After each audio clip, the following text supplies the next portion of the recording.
Hey folks, welcome to Bad GM's Campaign Build Along. I'm the Bad GM Wayne Davis, and this is the show where we build an entire campaign for you, and we do it from scratch. This season, we're building our campaign for the 5th edition of Dungeons & Dragons, so if you're a D&D fan, this build's for you. Though, I should point out that it would also work for a Pathfinder campaign, as well as any number of other fantasy games with a few modifications. Now, as tends to be the case at the top of the show, I need to go back and cover a few things I missed on last week's build before we can start building new stuff this week, because I apparently suck at proofreading my copy before I record on a weekly basis. Maybe I need to hire a proofreader or something. The first thing I need to cover are the potions the group picks up in room 1 of the lower level. I made a big point out of noting the group couldn't identify them, but then I noted in room 4 that they were exactly the same as the potions in that room, which I said could be identified if the group had an elf who made the check. So it stands to reason that if the group has an elf and could make the check, they could have identified the potions in room 1 as well. The next point is that I didn't give the page number for the stats for animated armor, and that's because when I was writing that section of the script, I was using D&D Beyond instead of the Monster Manual, and there are no page numbers when you use D&D Beyond. You can find those stats on page 19 of the Monster Manual. Finally, I got a few folks who emailed me asking a physics question concerning the rope bridge in room 5. That question is, if the center of the bridge got blown out, how could the 2 remaining ends of it keep standing? Yeah, that occurred to me as I was reading it as well, and all I can say is, magic? Let's go with that because it makes the most sense here. I mean, we've got a group of cultists chanting over magical tables and lion statues with gems for eyes that have light streaming from them. Rope bridges that can lose a large chunk out of the middle of them and still stand is, while a bit of a stretch, not completely outside the realm of possibilities. However, if that's too much of a stretch for you, and I can certainly understand if it is, then you can have the group make dexterity acrobatics checks with the DCs ranging from 16 for the character in the back to 10 for the character in the front of the line to be able to make their way up the bridge as it swings towards the side of the wall or cavern or whatever we want to call it. And I realize I didn't really put a good description of the nothingness below the bridge in this room description, so I'll leave that for you to decide. I saw it as being a black nothingness, so if you're good with that, go on. Otherwise, do what works best for you. All right, so the old business is done, which means we can start building new stuff. We'll pick up with the group sitting around a table in the village. The villagers had escorted them there after they made their way down the volcano after their successful trip, and they're being treated to a hero's feast, which in the case of our party means extra helpings of fish stew, perhaps some grilled fish, grilled vegetables, and whatever other treats you can think of that they might not normally have. The villagers are hanging on every word of the tales the party has of their experiences below ground, and the elders are content to allow the group to tell them at this point, though any tales concerning the tablets are considered to be off limits, and one of the elders would have made that clear to them before they got close enough to the village, and they would have pulled them aside to let them know that. Other than that, use your judgment as to whether or not anything else from their encounters should be considered off limits as a topic for discussion. Now, work up your narrative to this point however you'd like, since you've sort of set the village up in your own style. Once we get to this point, however, I'll take over the narrative. The impromptu celebration has taken place for several hours, and it eventually begins to taper off. First, the children head off to bed, and then later the adults make their way off. Finally, it's just you and the elders. They ask that you join them in the meeting hut for privacy, and they ask that you bring the tablets with you. Once there, they examine those ancient texts that are on the tablets. Also, if the group managed to get sketches of any of the texts on the entryway or any of the other doors of the, let's call it a temple for lack of a better word, they'll examine those as well. Unfortunately, none of the elders are able to decipher any of it, and frustrated, they finally send for Bree. Upon her arrival, she sends all of them away. Until now, it hadn't occurred to you that she hadn't been there for your feast, or that she hadn't heard any of the stories you'd told. She apologizes for that, noting that celebration was for you young people. I chose to rest for when I knew what would be needed, and that time is now. She takes a seat in front of the two tablets, but she doesn't bother to look at the script. Instead, she crosses her legs, closes her eyes, and runs her fingers over the engravings. As she does so, she begins to whisper words in a language you don't understand. As she does, you begin to hear her voice echo in the slight breeze that seems to have come in from the water. Or did it? And where did that smell of candle smoke come from? She didn't light any candles when she came in here. As she continues to speak, the volume of her voice begins to raise, but only slightly at first. As that happens, the engravings begin to glow, much like you saw when the hooded men were chanting over them earlier. The breeze blowing in also gets stronger, and Bree's voice riding on that breeze also gets a bit louder and stronger, and that candle smell gets stronger, and you feel yourself getting sleepy. Of course, it's been a long day, so of course you're tired. All right, time for a glance behind the veil here. Bree really needs the group asleep to do what she needs to do. Now, most of what she's doing is smoke and mirrors designed to waste enough time for the sleeping herbs the elders snuck into the group's food and beverages to take effect. Yes, they did it. And no, I didn't give you notes on it earlier. If you'd known about it earlier, you might have felt the need to somehow give your group the heads up. They need to be asleep for what she's doing to work, and they need to be unaware of what she's doing for it to work. Part of the issue here as well is that casting a spell comes with its own set of issues. Primary among them is the fact that the characters get saving throws. And if you've got any elves in the group, a sleep spell won't work since elves are immune. So, sleeping herbs it is, since they're not spells. Your players might argue with the sleeping herb thing, but in the rules it only says that magic can't put elves to sleep. It says nothing about other means, so the herbs can work. Yes, we're tricking them, but sometimes we have to do what we have to do for the story. We'll continue on. As you rub your eyes, you awaken in the middle of a large forest. As you look out, you realize you're well above the forest floor. This startles you awake, and as you go to grab something to stop yourself from falling, you realize you're standing on a walkway between two massive ancient trees. On either end are what appear to be giant wooden buildings, though that word doesn't do what you're looking at justice. Giant wooden cities would be a better word. You begin to walk towards the one you see closest to you when a figure waves and calls out to you. You wave back instinctively. Getting closer, you notice the pointed ears. Definitely an elf, as is the person next to him and the next one you see. In fact, all of the people you see are elves. You barely have time to process all of this before you get sleepy again. This time, as you rub your eyes, you find yourself in what appears to be a cavern. It doesn't take long to realize you're surrounded by dwarves, especially since one is shoving a mug of ale into your hand, slapping you on the back, and congratulating you on another day's work well done. Songs are being sung, and bawdy jokes are being told as the ale flows freely. Again, just as you're beginning to get into what's going on, you get sleepy. When you awaken this time, you find yourself in a small, ramshackle shack.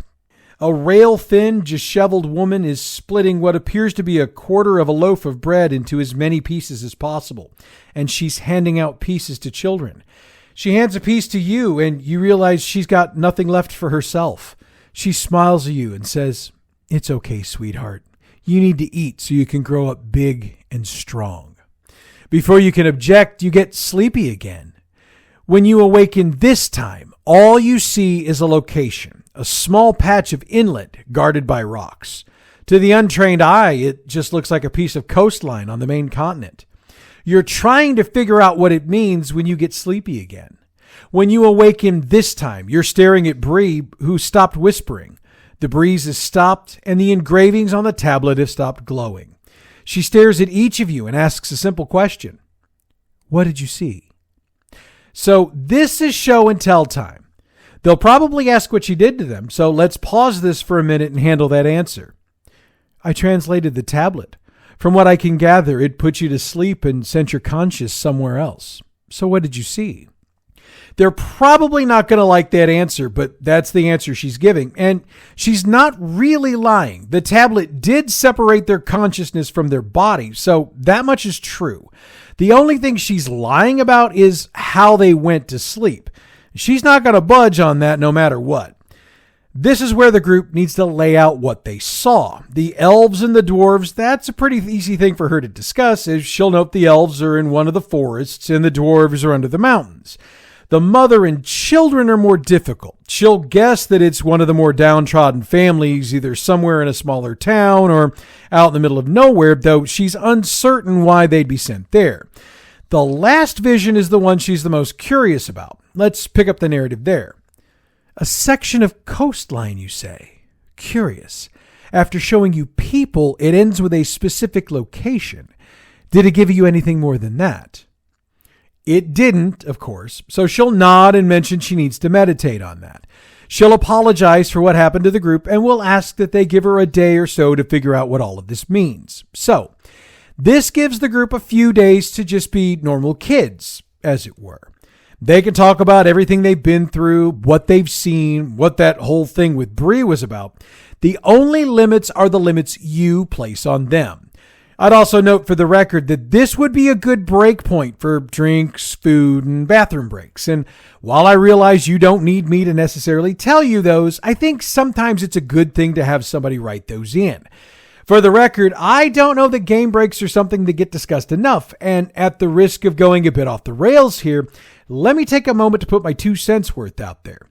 It's a personal or a group preference, but I think a break about every hour or hour and a half, depending on the length of the game, is just about right. But I also think you need to keep in mind the flow of the game and watch for those points in the narrative that lend themselves to a natural break point, like this one. Also, if you've got one of those players with a bladder the size of a hummingbird's, you might need to consider going every 45 minutes. Then again, if you don't care if people come and go, don't worry about regularly scheduled breaks. You go with whatever works for you. So, okay, here endeth the lesson. Back to the game. Let's fast forward a couple of days and get back to the narrative. 2 days pass before one of the elders approach you. It's early evening, and you've just finished your dinner and your evening chores. You've had an opportunity to take in another beautiful sunset, and we're contemplating your plans for the rest of the night. Elder Bree has requested your presence. She asked to meet you at the campfire you met at before. Said you'd know which one. For those of you who might not remember, this is that isolated spot on the northeastern coast where she met with them the very first time she met with them. When you arrive, Bree has another campfire lit, and just as she was for that first meeting, she's sitting cross-legged, staring off into the ocean. And just like that first meeting, the stars are beginning to shine brightly in the night sky. She waits several moments for all of you to be seated and get comfortable before she addresses you. I apologize for everything I put you through. Not just what you went through to get those tablets, but what I put you through when I was studying them. I knew they had powerful magics on them, but I didn't realize they'd be quite that powerful. She pauses a moment to allow you to take her words in, though it's apparent she's not expecting anything as a response. However, it appears that what you went through wasn't in vain. While I'm not certain why you saw the elves, the dwarves, or the woman, I believe I know where that patch of coastline was. She grabs a stick from nearby and draws in the dirt in front of her. This is where you need to use your continent map. She's not drawing the entire continent, but if you remember that we're using the island that's at the top northeast portion of the map, she's using the inlet that's about 1.5 squares to the left and about 2 squares down. That's the section she's crudely mapping out for the group. For some reason, someone or something is there, and for some reason, we're supposed to be there. I would go myself, but at my age, she chuckles. At my age, I'm not exactly in adventuring shape, so I was hoping I could convince you to take on an adventure for me. She pauses to glance across at each of you. The look she gives you is soft, almost pleading with you. It's obvious that she not only wants you to do it, but for some reason needs you to do it. So this is one of those things where we obviously need the group to do this. I mean, if they don't, the adventure's over. If just asking isn't enough, we can go with a charisma persuasion versus their charisma save. Now, that's not technically how that works, but that's how we're going to use it here. Bree's got a +4 to her charisma, and unfortunately, that's all she's got to work with. Now, hopefully that's going to get it. Otherwise, I don't know what else to tell you to help. I mean, maybe you can use the idea of group peer pressure. Once the group's on board, she's got a plan. We'll wait a day, then we'll have a couple of the fishermen take you around the island the long way at night. They should be able to get you over there without too much trouble. I can provide them with a few things to help hide you from the Emperor's minions, but you're still going to need a bit of luck." She'll give them a serious look. "Once you're there, however, you'll be on your own. I'm still not certain what you're looking for, so you'll need to be on your toes, you'll need to be careful, and you'll need to make friends wherever you can." And since they've got another day, she'll also offer to identify those potions they picked up if they didn't already do it, and she can help with the gems and coins if they show them to her so they don't try to deal in useless stuff.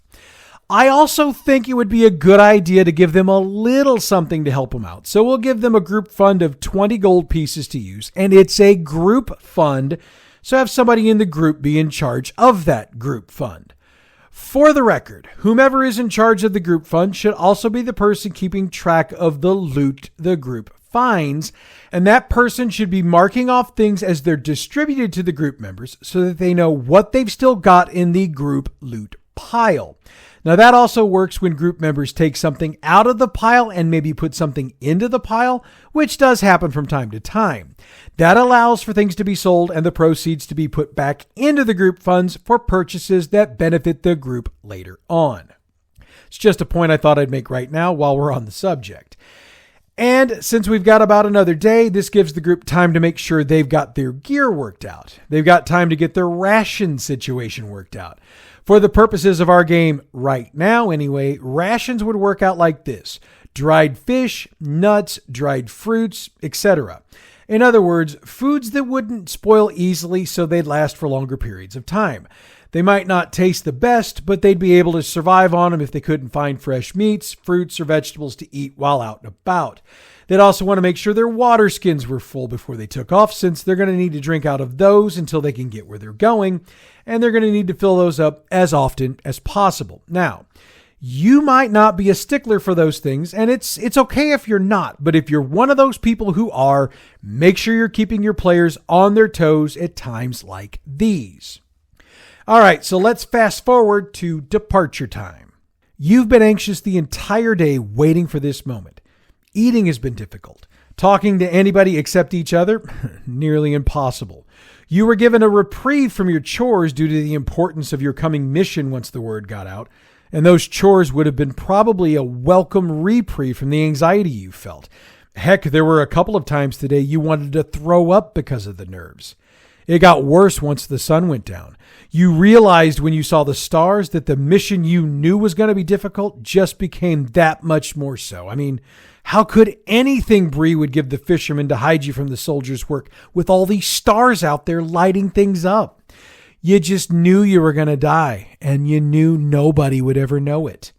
That's when the clouds rolled in, and that's when the rain began to fall. Slowly at first, a few drops here and there, then a slow mist. Finally, it settled into a slow, soaking rain. That made you feel better. But once you realized it was going to make the seas rougher, your anxiety kicked back in. It was only when Old Man Badger clapped you on the shoulder with a gleam in his eyes that you finally relaxed. "You worried about the seas, kid? This is perfect weather for the rafts. Get us a nice little roll. We don't have to work so hard. We can get there in half the time." Finally, you realized you were out of time to sit and worry, as Badger and the others have signaled the group. "It's time to mount up." As you make your way to the rafts, you notice Bree has the fishermen gathered around her, and she's handing them a couple of items. You can just make out her telling them, "You'll know when to use them, and make sure you save something for the trip back. I don't mean to sacrifice you just to get them there." They make their way to you, get you loaded onto the two rafts, then push off into the sea. And as it turns out, they were right about the rolling ocean. It does make it easier to get around, though the added weight of your bodies and gear means each of you has to grab a long paddle and help out. But in the end, it's well worth it. Badger's raft is in the lead, and he makes it a point to swing well out from the island before making his way towards land. Even with that, though, you can make out the lights from the shoreline. Badger spits a curse. "Even in the damned rain, the troops have a way to keep the lights going." He turns to one of you, hands you his long pole, and says, "Hold her straight for a minute. Got to take care of something." He pulls a long stick from his coat, aims it at the raft itself, and mutters a couple of words. A flash of light shoots from the end, hits the raft, and nothing happens. Badger takes his pole back, and you continue along. For the record, Badger used a wand of invisibility, though the group won't ask, and even if they do, Badger doesn't have the first clue what he used. He just knows that Bree told him to use it if he could see light from the military position. For the record, it worked. Badger then swings the raft closer to land, headed for the inlet, and as you get closer, he chuckles. Well, I'll be. She was right. You stare up at him, puzzled. He smiles and responds. She said it'd make us invisible to him, and I guess it did since they're not shooting arrows at us. It's also apparent the other raft did the same thing as they pull in behind you shortly after. After a moment or two, both rafts are pulled ashore, and you're able to disembark and grab your gear. Once you've said your goodbyes, you help get the rafts back into the water, and a few moments later, they're gone, leaving you to stare at the rock face you saw in your vision. And that's where we're going to stop the build for this week. And this is where I need to remind you that the next build is going to be in 2 weeks, because next week is when we start the alternating podcast schedule. So next week is a role-playing history episode, so the next build-along will be on March 31st. However, I'm going to make up for that by making sure the show goes at least an hour, which is definitely a makeup since we ran way short this week, and I'm sorry about that. For those curious about next week's role-playing history episode, we'll be deep diving the game Car Wars and the Polish role-playing game Krystalicum, which was submitted as a request from one of our listeners. And we frequently cover games submitted from our listeners, so if you've got a game you want me to cover the history of, please do so. This week on Role-Playing History, we're deep diving space opera and Star Web. Role-Playing History is available wherever you get your podcasts or on our website, badgmproductions.net. All Dungeons & Dragons materials utilized on this program are done so in accordance with the Open Game License 1.0A and System Reference Document from Wizards of the Coast, and is done so for entertainment purposes only. For more information concerning the OGL and SRD, you can check out their website, dnd.wizards.com. The theme music for Bad GM's campaign build-along is Savage by Alex-Productions on sound.eu/. Check out the info box for this episode for the full credit.